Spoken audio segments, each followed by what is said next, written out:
Pelajaran 3. Terlalu banyak cakap, yakni syarul kalam. Pengertian terlalu banyak cakap, yakni sifat yang mempunyai percakapan yang banyak dan sia-sia dan tidak mendatangkan kebaikan.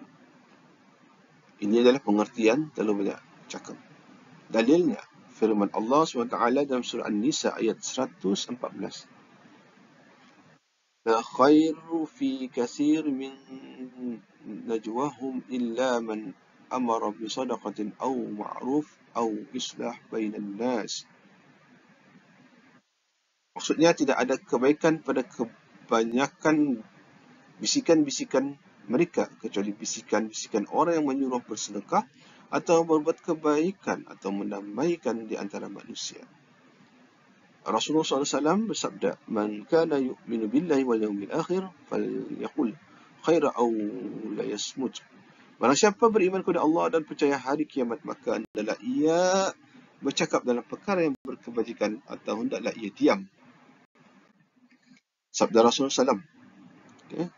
Yang bermaksud, barang siapa banyak cakapnya, maka banyak jatuhnya salahnya. Dan barang siapa banyak jatuhnya salahnya, maka banyak dosanya. Dan barang siapa banyak dosanya, maka neraka lebih baik baginya. Perkataan yang banyak mengenai perkara yang bukan sia-sia, iaitu percakapan mengenai perkara yang berkebajikan, melarang orang berbuat kejahatan, maka ia tidaklah tercela. Bahkan ia adalah terpuji kerana ia disuruh oleh syarak.